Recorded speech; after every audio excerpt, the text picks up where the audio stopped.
Marry me before the sun goes down. Out in the harsh barrens of Arizona, Naomi Carter, a woman no one would hire because of the color of her skin, found herself forced into a choice: starve to death on the roadside, or wed in haste a stranger she had never known. The master of Silver Rock Ranch did not want a wife. All he needed was a name signed on a marriage license to keep hold of land the law was eager to strip away. A hollow proposal, a marriage forged in coercion, two souls mistrusting one another from the very first breath. As they rode through the dusty town, whispers cut like spurs to the flesh. The fourth bride this month, and she's colored. Won't be long before she bolts. The sunset bled crimson, dust clouds rising to choke the air, suspicion thick enough to smother. Yet beneath that chorus of doubt, Naomi felt something else. Freedom slipping away behind her, and before her, a nameless abyss yawning wide. The Arizona sun hung low in the late afternoon sky, burning red as if it meant to set fire to the stretch of dust that ran to the horizon. The road Naomi Carter dragged her weary boots along seemed hot enough to scorch them clean through. Sweat slipped down her temples, soaking into the thin, faded fabric of her dress. Its seams patched so many times they mapped the miles she had already endured. Her arms ached from clutching the worn leather satchel, inside of which remained little more than a few tired dresses, her father's Bible, and what was left of her money. $3.17. She had come too far, and every step weighed like stone.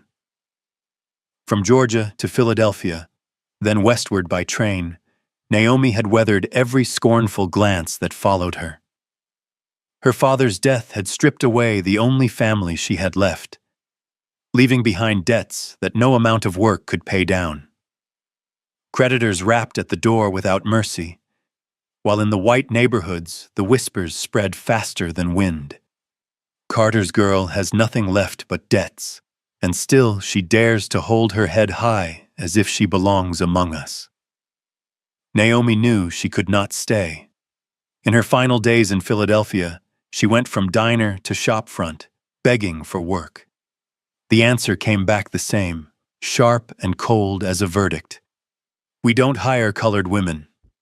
Plain, unyielding, not even a glance at her calloused hands, hands that could cook a feast, stitch a ragged dress into new, or balance accounts to the penny. All dismissed because of her skin. So she gathered what little she owned, bought the cheapest westbound ticket, and prayed that somewhere beyond the horizon, the stories were true, that in the wide open land, where hands were few and the soil was waiting, she might find a chance. But as the train pushed her farther from all she had known, Naomi discovered the harsher truth. Prejudice traveled faster than steel wheels. It dogged her every mile like a shadow she could not shake.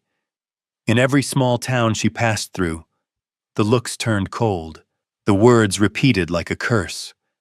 We don't hire colored women. 3 weeks she wandered, selling what she could. The best dress she owned, sold in Topeka for a night's lodging. Her father's old leather gloves, traded in Santa Fe for a hot meal. Now all she carried were a few patched garments, coins enough for a handful of days, and a hunger that twisted her stomach while her throat cracked for want of water. This morning, when the mountains cast their shadow over the valley, Naomi caught sight of a weathered sign on the roadside. Copper Creek. 2 miles. A small town, but in her chest flickered a thin spark of hope. This might be the last chance. If no one here would hire her, she knew she would be left to beg. A shame she had never allowed herself, no matter the poverty of her life. The road into town was laid with red dust, low wooden houses on either side. Folks stopped what they were doing to watch her pass, eyes measuring, suspicious, some openly disdainful.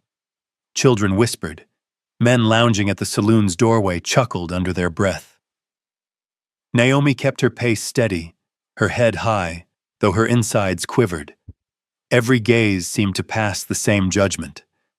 A colored woman, alone, no husband, no kin. What does she expect to find here? She tried the dressmaker's shop first. The woman behind the counter smiled thinly at the start. But when Naomi showed her a shirt sewn by her own hand, every stitch tight and even, that smile snapped shut. "Sorry, we don't hire colored women." The words, old and sharp, fell like an axe once again. Naomi bowed, turned away. She tried the smithy, the cafe, the general store, always the same.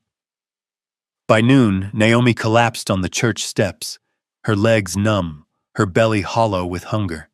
She dug through her satchel, counting what coins remained, barely enough for 2 meals and 1 night's bed in the cheapest room. After that, nothing. Lifting her face to the blazing sky, Naomi drew a long, slow breath, then forced herself upright. If there was one place left to try, it had to be the largest ranch in Copper Creek. Folks said out beyond the edge of town sprawled the Silver Rock Ranch, owned by Carter McAllister, a man wealthy, strange, and cloaked in rumor. Some claimed he had killed in the war. Others swore he lived apart for reasons darker still. But all agreed. Carter McAllister was no easy man, and Silver Rock Ranch no easy place to enter. Naomi's fingers clenched around the strap of her satchel. They might cast her out like every place before, but if she didn't try, she would have nowhere left to go. The sun was sinking as Naomi left town, following the dirt road that led to a massive iron gate. Silver Rock Ranch loomed across the plain, bold and unyielding, its sturdy fences, broad stables, and a 2-story house rising proud from fields burned golden by summer.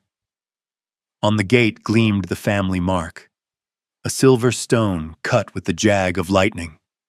Naomi stopped, heart pounding hard against her ribs. Weariness, shame, and hunger, all of it broke into a single, desperate resolve. Either this gate would open, or her journey ended here. From the distance, the shape of a tall man appeared on the ranch house porch. His wide-brimmed hat shaded half his face, but his frame was solid, his stride deliberate. He stood there with the red sun blazing at his back, carved against the land like a statue born of dust and wind. Naomi swallowed, stepped forward. Her eyes locked on him, as though fate itself would be sealed in the next breath. This was Carter McAllister, and before the sun went down, he would speak words that would change Naomi's life forever. The iron gate of Silver Rock Ranch loomed heavy, a boundary line drawn in steel. Naomi stood before it, her legs trembling from exhaustion, though a flicker of pride still lingered in her eyes. She drew a deep breath, swallowing the bitter truth that she was little more than a beggar clutching at her last chance. From the porch of the main house, a tall man descended the wooden steps. His wide-brimmed hat shaded most of his face, leaving only a square jaw bronzed by sun. When he stopped at the fence, his voice rang out, low, steady, neither surprised nor welcoming. "This here is private land, miss, not a stopping place for strangers." Naomi tightened her grip on the satchel strap, throat dry. She had been turned away by words just like these more times than she could count. But this time there was nowhere else to go. I'm looking for work," she rasped, her voice hoarse from thirst and weariness. "I can cook, clean, sew, keep accounts. I work hard. All I ask is a place to stay and a bit of pay." The man's eyes fixed on her, unflinching, long enough that Naomi felt stripped bare beneath that gaze. He took in every detail, the faded dress worn thin, but kept clean, her frail frame held upright with stubborn dignity, the calloused hands clutching her satchel, the dark eyes that burned with both defiance and desperation. At last he spoke, his words falling flat and heavy as stones dropped into a dry well. Silver Rock doesn't hire women, least of all colored women. Naomi bit down hard, tasting blood. The sentence landed like a whip across her back. But before she could turn away, his voice came again, slow and deliberate, each word weighted like iron. Unless you agree to marry me before sundown. Naomi froze. For a heartbeat, she thought fatigue had made her hear wrong. But no. The look in his eyes was plain, unmocking. What? What did you say? She whispered, her throat closing. The man lifted his hat, revealing a face carved in hard lines, sunburned skin, and storm-gray eyes that seemed to gather the sky before a gale. My name's Carter McAllister. I own this ranch. I ain't jesting. Marry me today, or turn back to town before nightfall. Naomi let out a laugh, dry, brittle, stripped of all humor. You think I'm crazy? I don't even know who you are. Why on earth would I? Carter cut her off, his tone even as a ledger. I need a wife on paper. Government says so, if I aim to keep my northern tract, the most valuable land in the territory. Deadlines today. No wife, no land. You need shelter. It's a fair trade. Her heart hammered. Marriage laid out like a transaction, a bargain struck in the dust. You could hire someone else, she shot back, though her voice quavered. Tried that, Carter answered bluntly. 3 times I brought women before the judge. 3 times they ran. You're the last chance left before sundown. Naomi's breath caught. The name, Carter McAllister, flared with every rumor she had overheard in town. About the strange rancher who cycled through brides like changing shirts, who proposed in haste only to watch each woman flee before she bore his name. She searched his eyes for jest, for the blur of whiskey, but saw only cold resolve. Behind him, the sun bled down over the plains, painting the world in red fire, his shadow carved across the ground like a blade. I don't understand, Naomi pressed, anger and fear mingling sharp in her chest. Why me? Why would you think I'd agree? Carter shrugged, the motion careless, near cruel. Because you're desperate enough not to ask questions, and because you look like you can work, not like the fine ladies in town who want silk gowns more than soil. Shame seared her throat. He was right. She was desperate. She needed work, but to have it spoken so plain left her raw. You know I could walk back to town and refuse. You could, Carter said with a curt nod. But you've $3 left in that satchel. Cheapest room in town is $1 a night. In 3 days, where will you go? Naomi's chest tightened.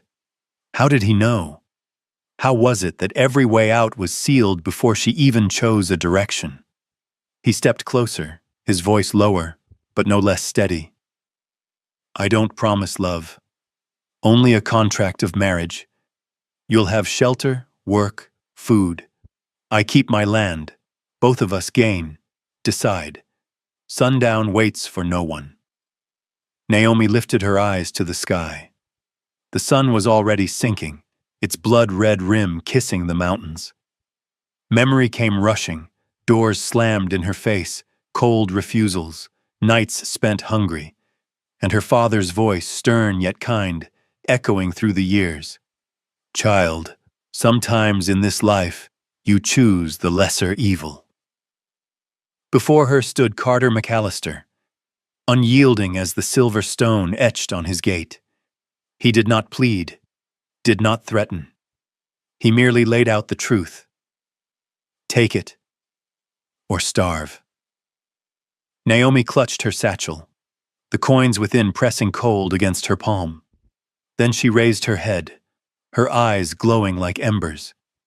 "If I agree," her voice trembled but held firm, "then I set conditions." The faintest twitch touched Carter's mouth, as if he had expected no less. "Name them." Her breath shook, but each word struck sharp. "I want fair wages for the work I do. I want a room of my own. And I will not be held if ever I choose to leave." A flicker crossed his eyes, gone before it settled. He seemed to weigh her, then answered, measured and grave. "Wages, yes.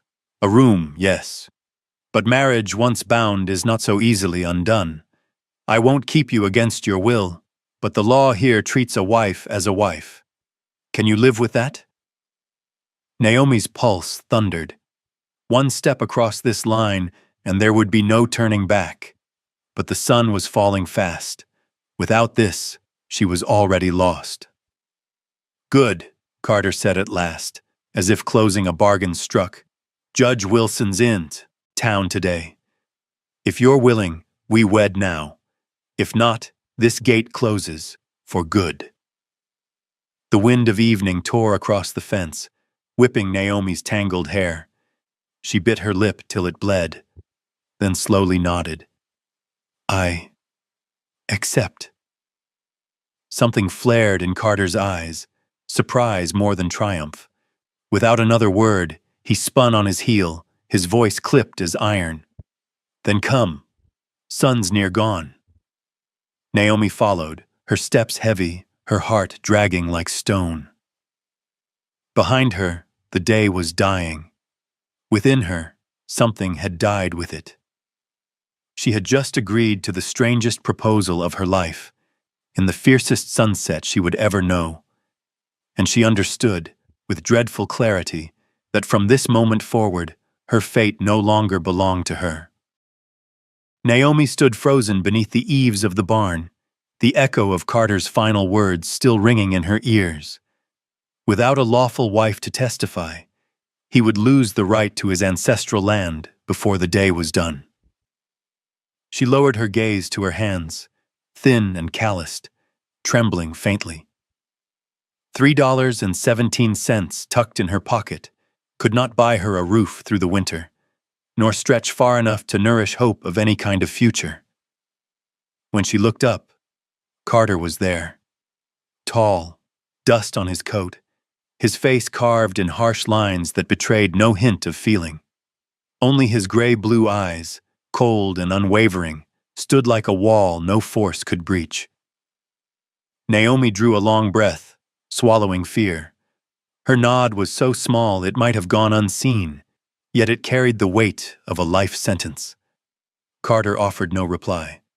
He simply turned, grasped her hand, and led her toward the horse tethered at the post.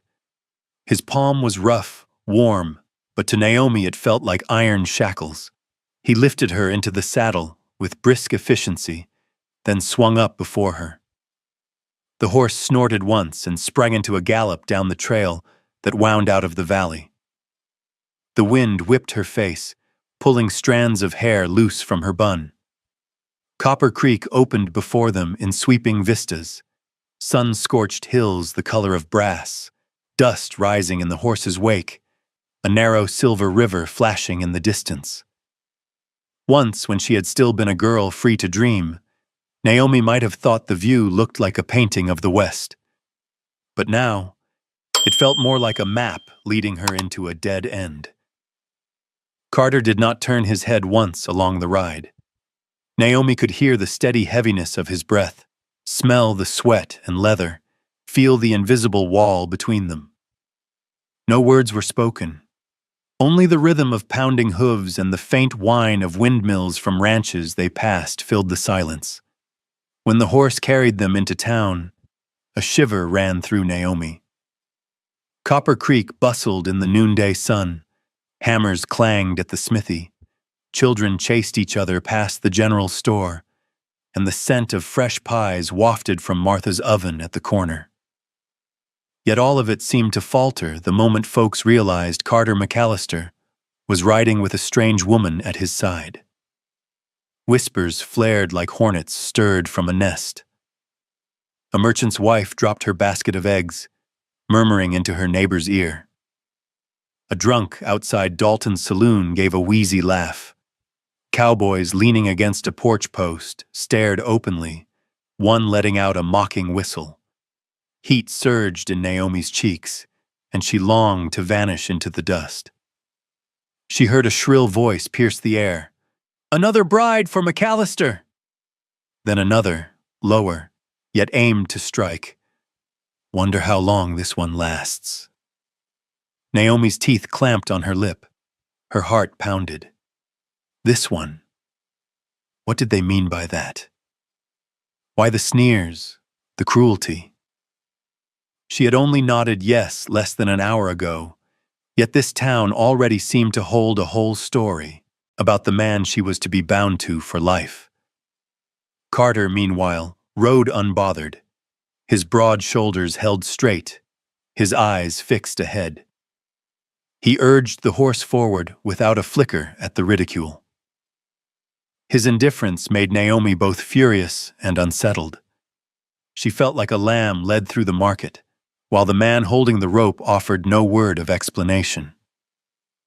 At last, the horse stopped before a small, red-brick building at the heart of town, the justice's office. The wooden steps groaned under their boots. Naomi slid from the saddle, her dress catching on the stirrup so she nearly fell, saved only by Carter's quick grip. Even then, the steadiness of his hand felt less like gentleness and more like instinct. She lifted her eyes to the weathered sign above the door. Office of the Justice of the Peace. A gust carried red dust into her face, making her eyes sting shut. When she opened them again, she saw the dark wood door, its glass pane filmed with grime.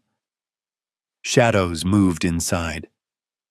Each step up the stairs pressed heavier against her chest, as though stones were being piled atop her.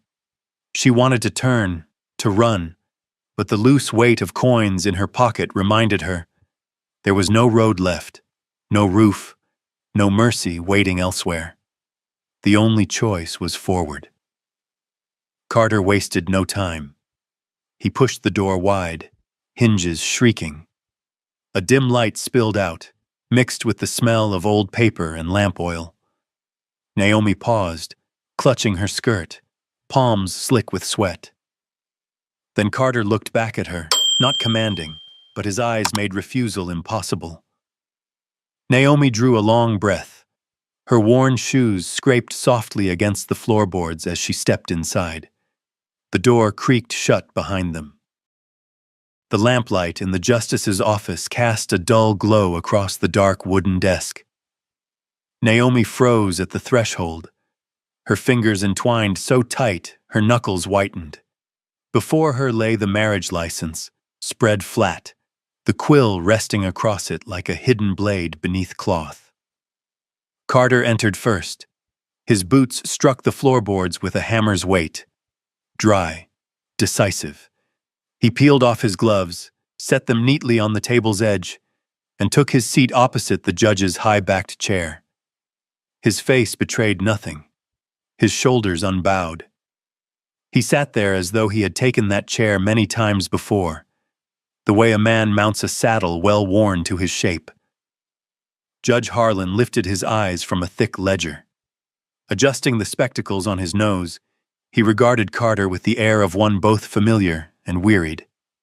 The corner of his mouth twitched, and he spoke, loud enough that those gathered on the porch could hear clear through the window.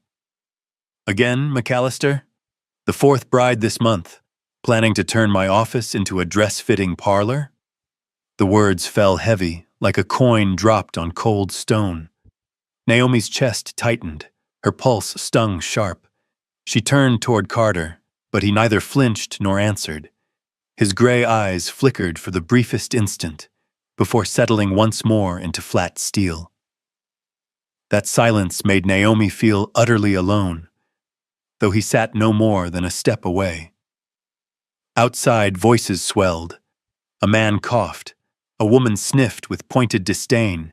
Children scrambled at the porch rails. Naomi dared not turn. She feared that one glance would drive her back out the door for good. Harlan leafed through a few sheets, dipped his pen in ink, then spoke again. Quieter now, but pitched so his words carried still. Not surprising. Folks say the whole town knows. You've a past not quite clean, McAllister. The year Denver's bank was emptied, some swear they saw you slip out the back just before the alarms. And in Abilene, a man found dead in a lumber camp, stabbed clean through, with only you left to walk away. People say wherever you go, gunpowder and graves are close behind. No knife could have cut Naomi more deeply. She swallowed, tasting dust on her tongue. All the scraps of rumor she had overheard along her travels, whispers of a McAllister with a tainted name, suddenly stitched together into something heavy and whole. She did not know what was truth and what was saloon talk, but here, in this moment, it all felt real.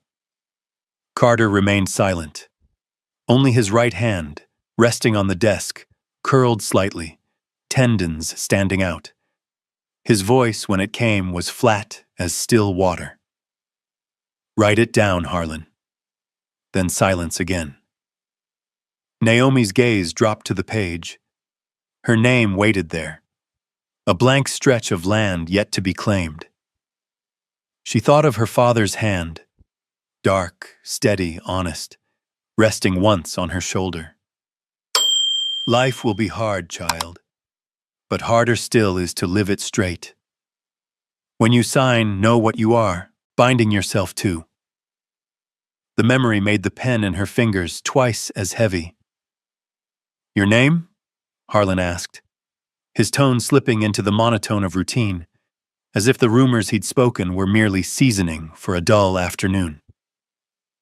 "Naomi Carter," she whispered. Speaking her family's name startled her. It would soon be tied to another. "Write it here." Harlan slid the page forward. The quill set across it. The acrid scent of fresh ink rose. Naomi's hand trembled. She forced her shoulders steady. The first stroke of her N leaned too far left. The A sat lower than it should. The O closed with a blot darker than the rest.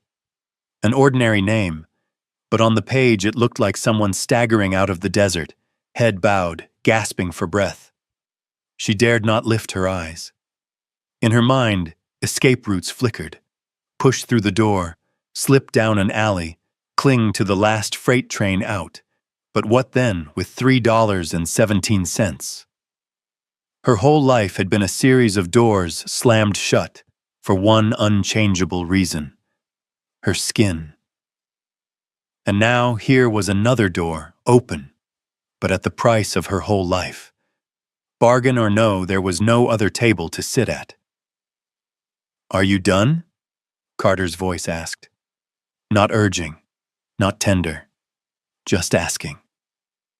Naomi wrote the new name, McAllister, after her own. Her pen faltered in the middle, as if her breath had broken. Harlan took the paper, turned the quill, pushed it toward Carter. Carter signed with one quick stroke, sharp and spare. No flourish, no pause. A blade carved into bark. Carter McAllister. Done. The murmurs outside swelled, then ebbed away. Some boots shuffled, some noses snorted in satisfaction, as if the show had ended. Harlan pressed the seal into wax, stamped it hard. The dry thud rang small, but Naomi knew it had lashed the two of them together with a cord strong and near impossible to sever. The judge leaned back, his gaze lingering on her for one last beat. Then he dropped his words like a stone into a dry well. "God bless you, Naomi Carter McAllister. May you last longer than the rest." He did not smile. Perhaps he was tired of repeating the line. Naomi held the paper with only 2 fingers, afraid her damp palms might smear the seal still warm. She did not look at Carter. Instead, her eyes caught the wall clock, its second hand ticking. Each tick struck a kafat, like a funeral drum, marking the moment every choice she once had slipped away with the sun. "Let's go," Carter said, standing. He pulled on his gloves, took his wide hat, and left without a glance. No smile, no congratulations, no ritual at all. Their marriage was light as paper, heavy as stone. Naomi nodded faintly. Her first step off the worn rug nearly tripped her. She steadied herself on the desk a moment, then released it. The door creaked open, and night air rushed in, carrying dust, horsehide, and the stale sweetness of pastries cooling at the corner bakery. A signboard above the porch groaned on its chains. Outside, Copper Creek had sunk into night. The sky was empty of stars, holding only a pale glow along the mountain's edge. Oil lamps swayed weakly in windows. On the porch, the crowd thinned. Women tugged friends by the arm. Men lit cigarettes and exhaled smoke into the dark. And so they left. 2 silhouettes stretched long across the dirt, trailing toward the fields beyond town. Hooves struck the road with hollow beats, as if knocking on the door of a house long abandoned. Naomi did not look back. She knew if she did, the night would feel twice as long. The first morning at Silver Rock Ranch, the sun rose sharp over the mountains, pouring a blaze of gold across the land, casting long black lines from the endless wooden fences. Naomi stood on the porch, arms clutched around her worn bodice, eyes sweeping over the yard that stretched vast and hazy with dust. It was larger than any place she had ever known, yet such breadth gave no sense of freedom. It only made her feel small, a grain of sand in a desert. The men were already at work. Horses were led from the stables, saddles slung across shoulders, iron shoes striking hard against the packed earth. A few men glanced Naomi's way, then exchanged looks, their mouths bending into flat, knowing smirks. It was not curiosity in their eyes, but the regard given to something out of place, a thing that did not belong. Naomi exhaled slow. On her long road west, she had taught herself to hide hurt behind stillness. Yet here, beneath the weight of their stares, her shield thinned. A throat cleared behind her. She turned. Mike, the ranch foreman, strode out of the barn. A broad man in his 40s with a heavy beard, he slapped his gloves against his thigh and stopped in front of her, eyes raking from head to toe. "She's just a certificate so he can keep the land," he said, voice flat, sharp as a knife. He made no effort to lower it, no effort to spare. Naomi's heart stumbled. She bit her lip, fingers gripping her dress until the fabric puckered. Words rose hot in her throat, but she swallowed them down. A black woman, newly arrived, had no ground to argue. She only held her back straight, lifted her chin, and met his gaze with eyes that burned steady.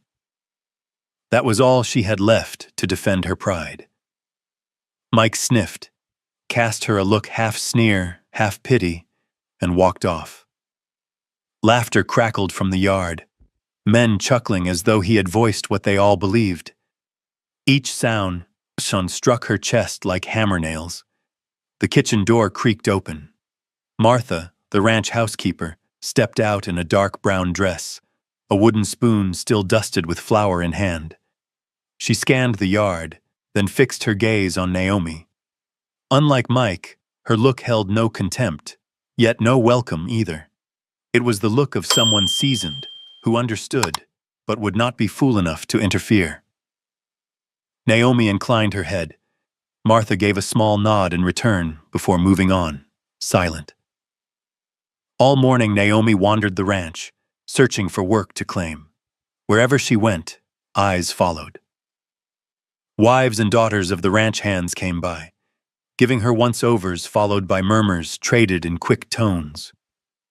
Small smiles curled, sharp with doubt. Naomi feigned deafness, but every whisper slid into her like cactus spines. By noon, Carter returned from riding the boundaries. Naomi sat by the well's shade, turning a frayed kerchief in her hands. He dismounted, cast her a brief look, unreadable. Then his words came short, measured. "No one here's gonna pity you. If you aim to stay, prove you deserve it." She lifted her gaze to his.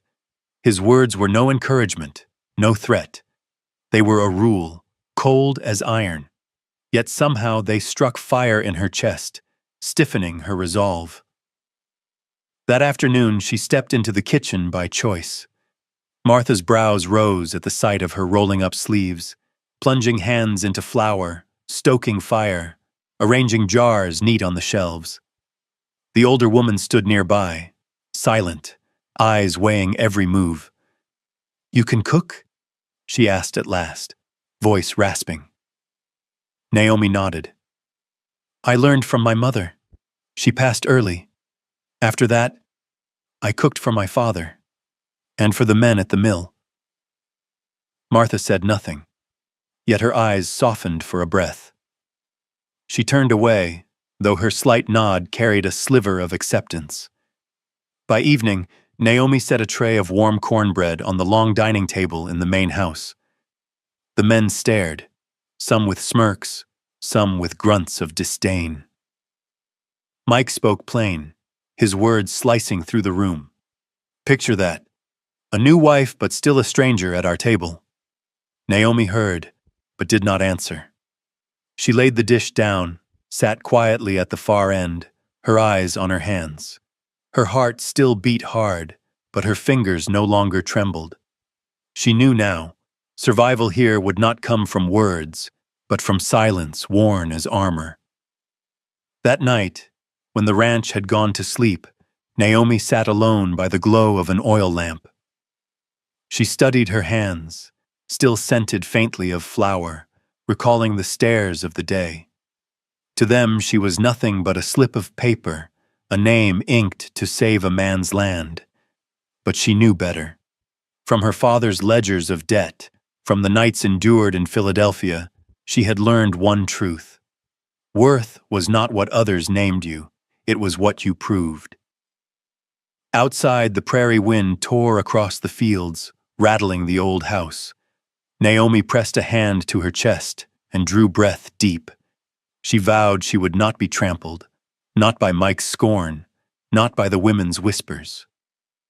The western night stretched long, but within her a small fire had sparked, the fire of resolve, of dignity, of the fierce will to prove she was more than a piece of paper.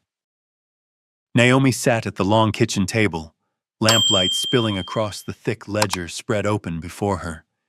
The scent of old pine from the pages mingled with the lingering aroma of baked bread. Outside, the night wind hissed through the cracks, carrying the steady chorus of insects. Near the hearth, Martha, worn from the day's cooking, sat with a length of mending in her lap, needle flashing in and out of cloth. She raised her eyes once, studying Naomi with a gaze both weary and intent. "Child," Martha said slowly, her voice rough as wood rubbing against wood. "Skin don't matter. What matters is the heart. If you keep yourself straight, this land'll take to you in time. But—" her needle pierced fabric with a sharp rasp. "Don't be foolish. Around here, everybody's got a game. A man who keeps land's got more to fight than sun and drought." Naomi looked up, meeting the older woman's eyes. They seemed to pierce the shell of pride she worked so hard to hold. It was not comfort Martha offered, nor warning, but truth plain and stripped. Naomi nodded faintly, then lowered her gaze to the ledger. She had only meant to tally supplies for Martha. Sacks of flour, barrels of beans, salt, cured pork, the few bottles of corn whiskey still in storage. But after turning a few pages, Her pen stopped. The figures were crooked, columns uneven, ink smudged and streaked. "Men ain't much at sums," Martha said with a dry chuckle, never looking up from her stitching. "Since old Carter passed, young Carter's kept the books, but reckon numbers never were his trail. Maybe you'll do better." Naomi pressed her lips tight. Her father had left behind mountains of debt books, and it had been her burden to count every dollar, every cent, and catch the smallest slip. Her fingers moved quickly now, scanning each entry. At first, all was ordinary. Fees for breeding stock, wages for hands, repairs to fencing. Then, on the 6th page, her pen paused. A line written clear, repeating each month, always on the 15th. Service payment, $50. "Service for what?" Naomi whispered. She turned the next page. The month before, the same, and the month before that. Regular as sunrise. $50. A fortune, equal to months of labor for a hired man. No notes, no detail. Just those two cold words. Her brow furrowed. She copied the figures onto a scrap, adding them up. Already, more than $500 drained since the year began. Enough to buy a herd of cattle or hire a dozen more riders. Yet at Silver Rock, everything ran lean, nothing plentiful. "What's wrong?" Martha asked, catching Naomi's long silence. Naomi shook her head. "Just, the spending looks off. Carter's paying too much for something, but I can't tell what." Martha lowered her needle, frowning. She had lived on the ranch for decades, yet never meddled in its accounts. "If it's to do with Mr. Carter, best not ask. Folks carry their secrets. You just keep to your own part. That's plenty enough." Naomi didn't answer, but the numbers haunted her. She knew the truth of ledgers. Money never lies. Coins always told a story, even when their keeper kept silent. Late that night, long after Martha had gone to her room, Naomi still sat by the lamp. Her pen tapped the table's edge, then scratched across paper as she copied out each odd entry, forming her own record. Line after line stretched into a shadowed trail. She did not know why she did it. Perhaps only to remind herself she would not walk blind. The door creaked soft. Naomi startled. Carter stepped in, the hall's light falling half across his face, leaving the rest in shadow. His eyes flicked from the table to her. "You're still awake?" His voice was low, roughened by the day. Naomi closed the ledger quickly, but not fast enough. He had already seen. "You make the same payment every month," she said before she could stop herself. $50. To whom? For what? Why hide it under general expenses? Carter stood motionless, his gaze darkening. He did not answer at once. Instead, he stepped closer, laying his gloves on the table. The lamplight caught his eyes, brightened, dimmed. At last he spoke, each word heavy as stone. "There are battles that can't be fought in the open." Naomi froze. The reply felt both like evasion and confession. For a heartbeat, she saw him not as an unyielding rancher, but as a stone set in storm, unyielding, yet hiding whatever cracked beneath. "Are you bribing someone?" she pressed, reckless now. "Or keeping something from me?" Carter did not nod, did not shake his head. He only held her gaze long enough that her chest tightened, breath caught. Then he turned, his voice flat as iron. "Go to bed. Tomorrow's full of work." He left her with the lamp flickering unsteady. Naomi sat, clutching the ledger, his words echoing in her mind. There are battles that can't be fought in the open. What battle was this? Who was he fighting? And why must it be hidden, even from the wife he had just bound by law? Naomi doused the lamp. Darkness swallowed the kitchen. On the table, the ledger lay open still, its inked numbers staring back at her like watchful eyes, following her into uneasy sleep.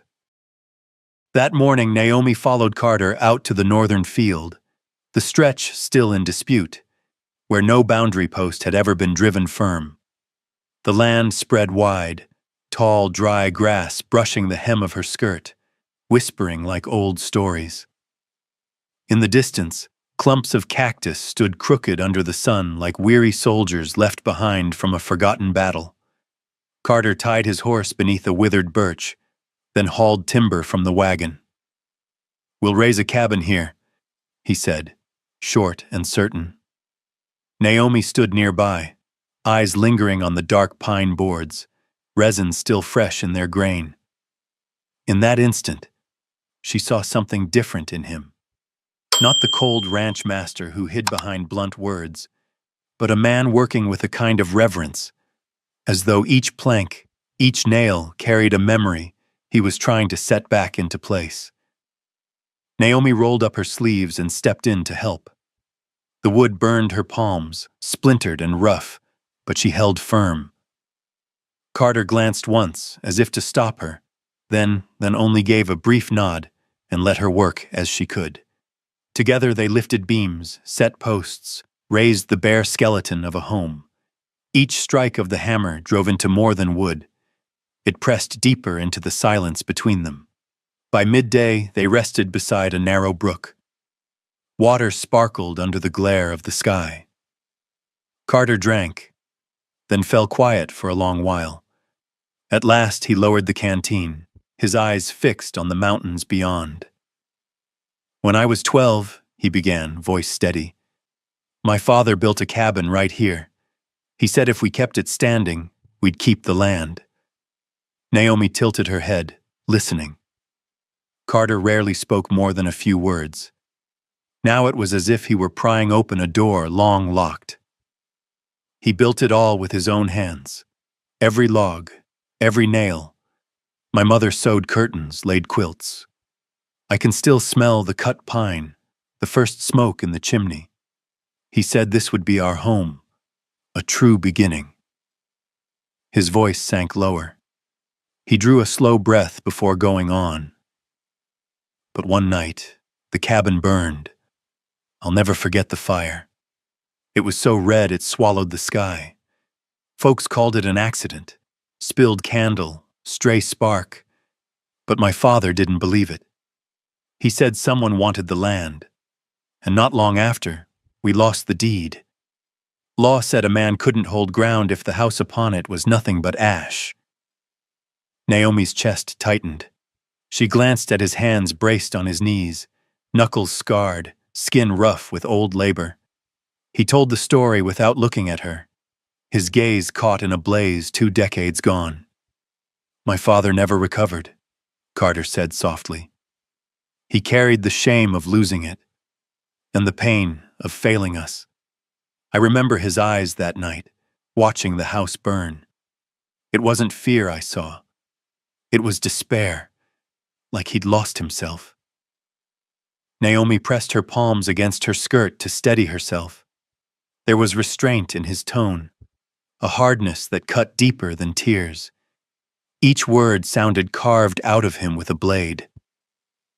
"That's why—" He lifted his head, and his gray-blue eyes flashed like steel. "I build this cabin again, not for shelter, but to remind me, this land was stolen once, and I'll not see it stolen twice." Naomi sat still. She had never seen him so bare, never heard his voice thick with sorrow. The man who had seemed nothing but cold resolve was, in truth, shadowed by a ghost that never left him. Her mind returned to the words he had spoken the night before. "There are battles that can't be fought in the open." Now she began to see. The fight was not only against men who wanted his land, it was against the memory that had burned his childhood to ash. Naomi found no words to give, Instead, she laid her hand on the beam they had just raised. The sap clung tacky to her fingers, its sharp scent rising.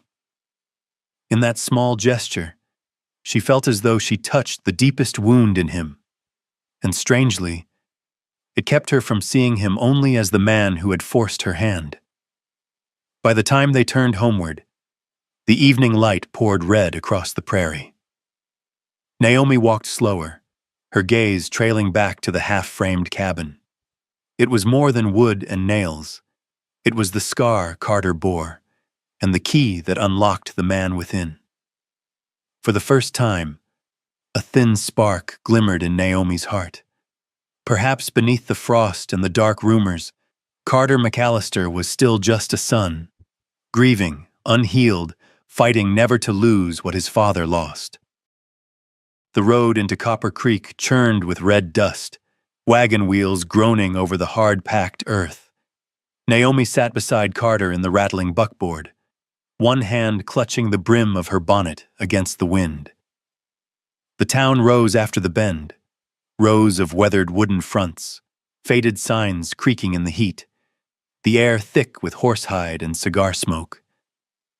They had come for rice, salt, and tools for the new cabin. Naomi followed Carter into the general store. The shopkeeper, a man in his 50s, lifted his eyes, then quickly dropped them again at the sight of her. She was used to indifference, but now, bearing the name Mrs. McAllister, the scorn carried a shade of caution. While Carter bargained over timber, Naomi gathered small things, aware of every pair of eyes needling her back. Whispers rose, not soft enough to miss. Another wife, is it? And a colored one, too. McAllister's lost his wits this time. She bit her lip, holding steady. But outside, she stopped short. In the middle of the street, a black carriage blocked the way. 4 roan horses stood gleaming, their shoes flashing silver in the sun. Upon the steps stood a man in black velvet, wide hat pulled low, square-jawed, mouth curved in a smile cold as iron. Harlan Crow. Naomi knew him from Carter's few clipped mentions, the richest man in the territory, ruling by money and land. Crow stepped down, his polished boots striking wood with measured weight.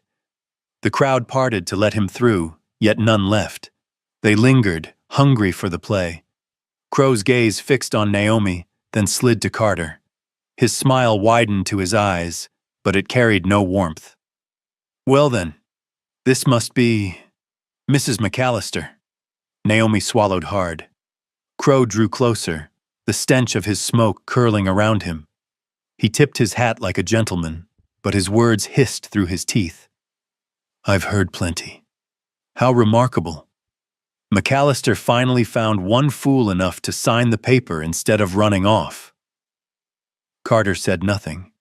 He only shifted, his broad shoulders shielding Naomi from the street. Crow peered past, his stare boring through the gap. His voice dropped, low but carrying. But you should remember, history has a way of repeating. Wooden cabins. Burn easy, Mrs. McAllister. Naomi stiffened. The words struck like a knife, reopening the wound Carter had bared only yesterday.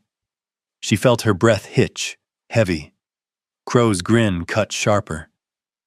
20 years ago, a house burned. Folks blamed candles, blamed the stove. But who can say? Perhaps it was McAllister himself who lit the fire. He was the one with the most to gain, wasn't he? Naomi's eyes whipped to Carter, but his face held like stone, his gray gaze locked on Crow without a flicker. That silence chilled her more than the accusation. Crow gave a short, rasping laugh, lifting his hat in mocking salute. Congratulations on the marriage. May you come to enjoy the smell of smoke. He turned, mounted, and the carriage rolled on, wheels grinding dust into a choking cloud. Naomi stood trembling in the street. The crowd buzzed. Some snickered, others shook their heads with pity. Naomi's pulse roared in her ears. She looked to Carter, desperate for denial, for a single word to strip the lie bare. But all he gave was a curt tug on her hand, his voice clipped. "Come." She followed, each step numb as ice. In her mind, Crow's words repeated. Perhaps McAllister was the one who lit the fire. The image of the flames Carter had once described now overlapped his face today, unyielding, unreadable. If Crow spoke truth, had she married not the son scarred by loss, but the hand that struck the match? On the ride home, silence weighed heavier than the wind. Carter kept his eyes forward, reins steady, his face locked against the world. Naomi's hair whipped loose in the gusts, but she made no move to fix it. She only heard the echo of Crow's voice, until the fragile trust she had begun to build wavered like a thread stretched thin. That night, in her small room, Naomi sat before the oil lamp and wrote in her notebook, "Who is he? The man who rebuilds a cabin to honor his father, or the one who burned it down to claim the land? And I, who have I married?" Her pen shook, ink blotting black across the page. She shut the book, but could not shut away the unease. Outside, the prairie wind moaned across the fields. In the distance, the half-framed cabin gleamed under a weak moon, its shadow flickering like flame about to catch. Naomi clenched her hands tight. For the first time, she feared Crow might be right. And if he was, the heart she had only just begun to open toward Carter would turn to ash, like the house that burned long ago. Night fell over Copper Creek slow and heavy, a black curtain dragging itself across the prairie. At Silver Rock Ranch, the stables had quieted, horses shifting softly in their stalls, and only the cry of an owl drifted from the sparse woods beyond. Naomi sat at the window of her small room, hand resting on her leather-bound notebook, though her eyes searched northward. Since that day in town, the shadow of Harlan Crow lingered over her like a curse. His threat cut like a blade, always touching the story Carter had told her. The fire, the cabin, a father's despair. Naomi no longer knew what was truth and what was lie, but some deep sense told her this night would not be still. A sound in the yard startled her. The door opened, and Carter stepped in, his coat slung over broad shoulders, eyes alight in the lamplight. He said nothing, only motioned for her to follow. Naomi bit her lip, pulled a shawl over her shoulders, and stepped into the dark. They led the horses quietly past the ranch fence, moving as though afraid to wake the night itself. A mile out, Carter tugged the reins, halting. The silence pressed so deep Naomi could hear her own pulse. Then, sharp and sudden, came the crack of a gun. She jolted, breath caught. Carter gave the barest nod, whispering, "Gunfire." He spurred the horse onto a narrow trail, Naomi riding close behind, heart hammering. A second shot split the air, closer now. They reined in, slipped into brush. Through the leaves, Naomi saw torchlight flicker. Beneath the trees, a band of men gathered around a wagon loaded with kerosene barrels. Firelight burned across rough faces. At the center stood a figure she knew even before his voice rasped like iron. Harlan Crow. "Tonight, we finish it," Crow said, steady and merciless. "Burn the new cabin. Make it look like an accident. Leave nothing standing." Naomi's breath stopped. Her body shook, hands clenching her skirt. Beside her, Carter was stone, shoulders taut, jaw clenched. In the dim moonlight, his eyes gleamed like drawn blades. She knew he would leap out, reckless, raging. Naomi seized his arm, pressing hard, whispering desperately, "Don't. If we fight now, we die. We need proof." Carter turned, eyes flaring. For a moment she feared he would tear her hand away. But slowly, the fire in his gaze cooled into something harder, colder. He gave a sharp nod. They withdrew, slipping back into the shadows. Naomi's pulse pounded in her ears. Fear and fragile hope tangled inside her. If there was proof, maybe this time Crow would not walk free. They urged the horses through the forest, hooves churning dust. Naomi swayed in the saddle but clung tight. Carter leaned low, driving his mount faster. Each mile stretched endless, the road to town a trial by darkness. Naomi's chest heaved, Crow's words echoing still. Burn the cabin tonight. In her mind, the old fire Carter had described merged with the half-built cabin's frame, both threatening to burst into flame. Past and present blazed together. At last, the faint glow of lamps marked the edge of town. Carter yanked the reins, horses skidding to a halt before the sheriff's office. He leapt down, pounding on the door. Naomi followed, breath ragged. The door swung open. A man in a vest, silver star pinned to his chest, stood wary in the lamplight. His eyes swept Carter, then Naomi. Carter wasted no words. Crow means to burn the cabin tonight. You need men now. The sheriff narrowed his eyes, hesitating. Crow's wealth and reach had cowed many before. Who would dare stand against him? But as Carter laid out every detail, the gunfire, the oil wagon, Crow's orders, the lawman's face hardened. He barked for his deputies.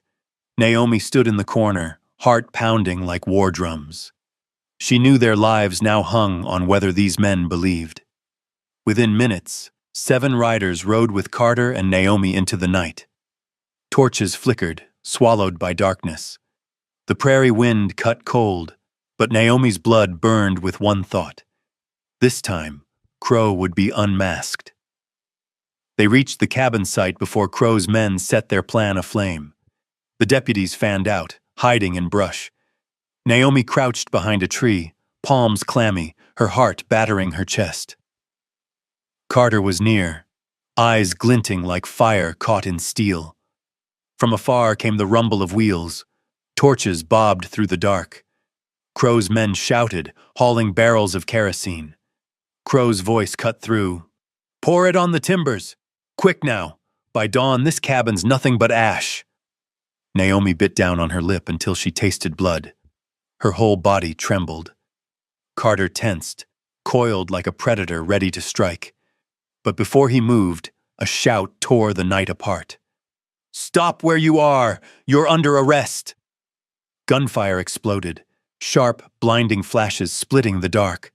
Chaos roared as bullets flew. Naomi clung to the tree, her heart strangled in her chest. This was the moment. Everything would break here. And she knew after tonight, nothing would ever be the same. The shout, "Stop! You're under arrest!" had barely cracked the night when Copper Creek seemed to explode. Bullets hissed through the dark. Fire flared in bursts. Men stumbled and fell in choking smoke. The stench of gunpowder mixed with kerosene spilled from an overturned barrel. The air thick and suffocating, heavier than death itself. Naomi pressed herself against the oak trunk, fists clutching her skirt until her knuckles whitened. Her heart thundered like it would tear free of her chest. Every gunshot slammed her ears like a hammer blow. Horses screamed, men shouted, the night unraveling into chaos. Through the haze, she caught sight of Carter.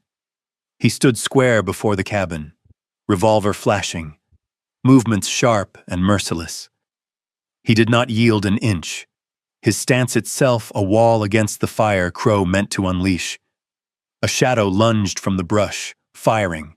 Carter turned, his shot cracking in the same breath. The man fell, sprawled in the dirt. Naomi choked back a cry, eyes locked on the storm. Then, in one fleeting blaze of torchlight, she saw a face that froze her blood. A hunched figure, slick, bald scalp glistening with sweat, clad in a gray vest. Recognition struck like a lash. The land office clerk. She had seen him behind his desk in town, voice flat as he inked Carter's papers. The very man tied to those service $50 entries Naomi had puzzled over in the ranch ledgers.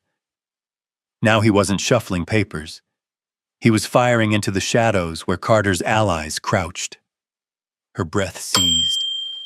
Every suspicion, every crooked number on those pages, sharp truth pierced her at once. Carter had been paying this man, not to bribe him for safety, but to feed a snake within Crow's own nest. Gunfire rattled still. Crow roared above it all. "Shoot! Burn it! Leave no one breathing!" But fear had entered his men. With the sheriff's posse bursting from the dark, the noose tightened.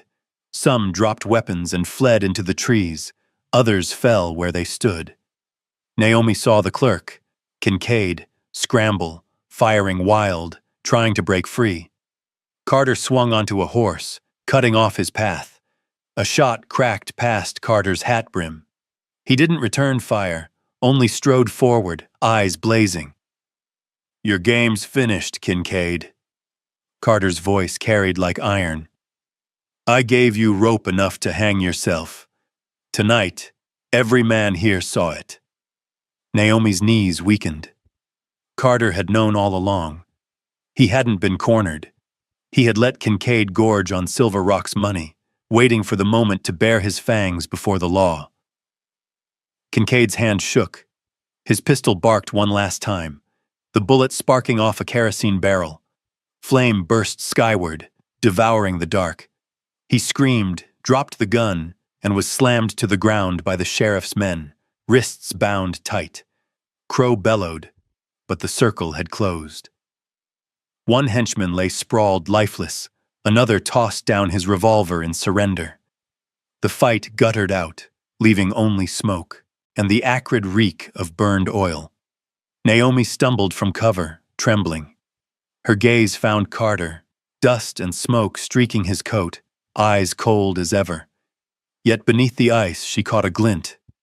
A man who had wagered everything on one final play, and won. Her lips trembled. "You knew it all?" Carter didn't answer at once. His glance flicked to the bound clerk, then back to her. His voice rasped low. "Some wars. You win by letting the enemy show his hand.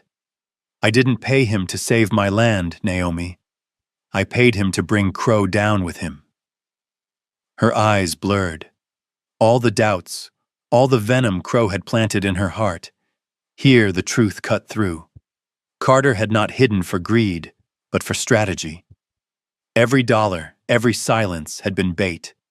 Crow was dragged away in irons, spitting curses. The cabin, still half built, smoldered at its edges, but stood. Smoke curled upward like ghosts loosed from the ground. Naomi's chest heaved, fear still clawing her, but within it, a different beat stirred. The thrum of faith, returning at last. Copper Creek's night grew still again, and Naomi knew, with Kincaid exposed, the scales had shifted. Crow was no longer untouchable, and Carter, the man she had doubted, was revealed not as a liar, but as a fighter who plotted in silence to defend truth, and to honor the soil his father lost. She looked to him. He met her gaze and gave a single nod. No speeches, no plea. But Naomi understood. In the smoke of betrayal and gunfire, something fragile had been rekindled. Trust, faint but real. But dawn crept over Copper Creek, pale and weary, sunlight spilling thin across wooden rooftops, still hushed after a night no soul had slept sound. The church bell tolled long and low, as though it meant to wash clean the darkness that had settled heavy on every heart. Word of Harlan Crow's arrest ran swifter than prairie wind. From the saloon to the tailor's, from the livery yard to the churchyard fence, tongues wagged without pause. Crow chained like a thief at McAllister's cabin. Richest man in the county, turns out he was the one lighting fires. God's justice, no man would have guessed it. Naomi walked beside Carter as they made their way back through town. His boots struck the boardwalk with a steady cadence, shadow stretching long in the early sun. The rumors that once dogged his name had lifted. He stood firm, a landmark no whisper could topple. The crowd parted as they passed. Where before there had been sneers and suspicion, now eyes held a cautious respect, tinged with awe. A few men tipped their hats. A pair of wives murmured, "Thank heavens the truth came out at last." Yet Naomi's ears still caught the barbs meant for her alone. McAllister's Negro wife. Strange business, but justice is justice. She said nothing, only slowed her pace a half step. The sting cut deep. But when she saw Carter, calm and unbothered, walking as though no voice could touch him, she felt the weight ease, as though his very presence stood as shield. At the sheriff's office, Crow sat behind iron bars, face twisted with rage. He spat curses, preached the gospel of money, mocked the very law he had once bent. But no one believed him now. Carter's proof, Kincaid's bribery, the confessions of Crow's broken men, had tied the noose tight. Naomi lingered near the cell, watching the once proud tyrant hunch like a beaten cur. Part of her thrilled to see it. Justice did live, even here where the sun burned cruel and the ground gave little mercy. But deeper still, she understood. Without Carter's long, patient game, Crow would yet walk free. As they turned to leave, an old farmer with hair white as frost rushed forward, seizing Carter's hand. "McAllister, forgive us. We wronged you all these years. You weren't the killer. It was Crow's kind with blood on their hands." Carter gave a single nod, no boast in his manner. His words came plain. "My father deserves his name back." Naomi's throat tightened. She saw it clear at last.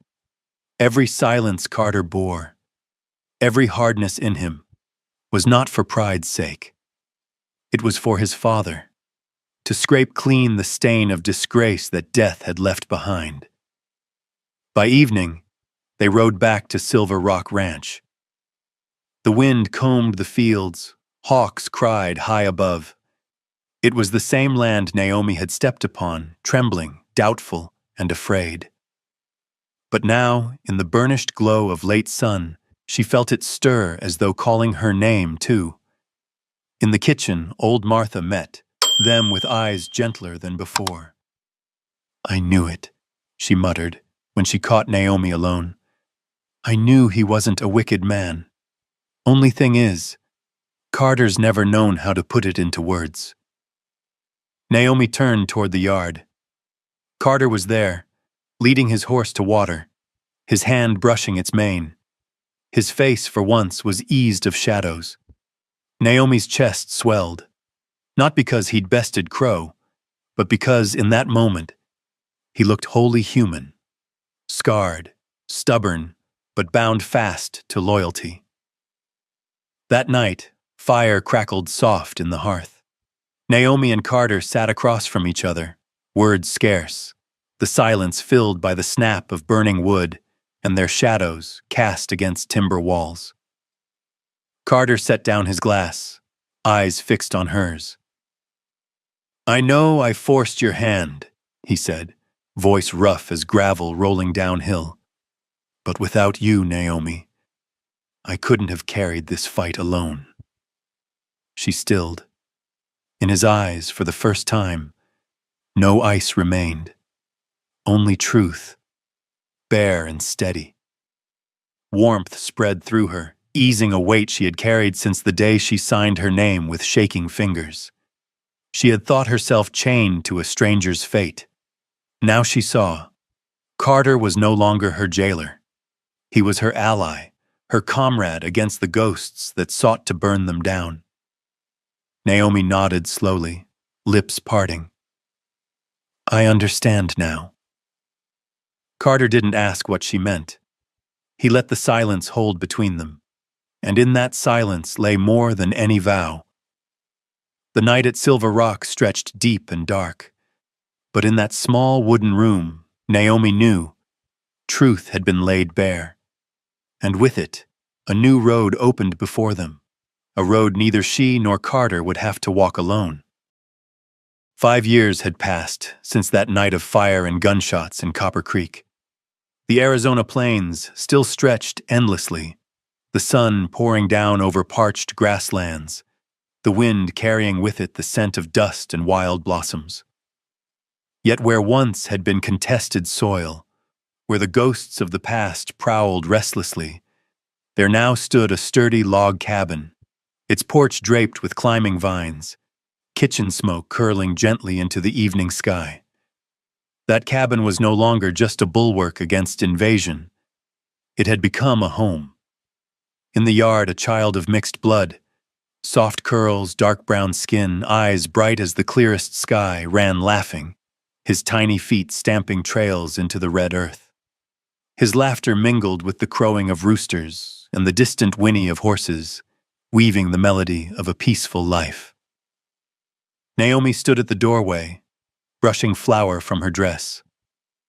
She gazed out toward the yard, lips curving into a tender smile. The lines of worry that once etched her face had softened, replaced by the light of a woman who had found where she belonged. Her hair was tied neatly back, her hands roughened by labor, yet her eyes shone with quiet radiance.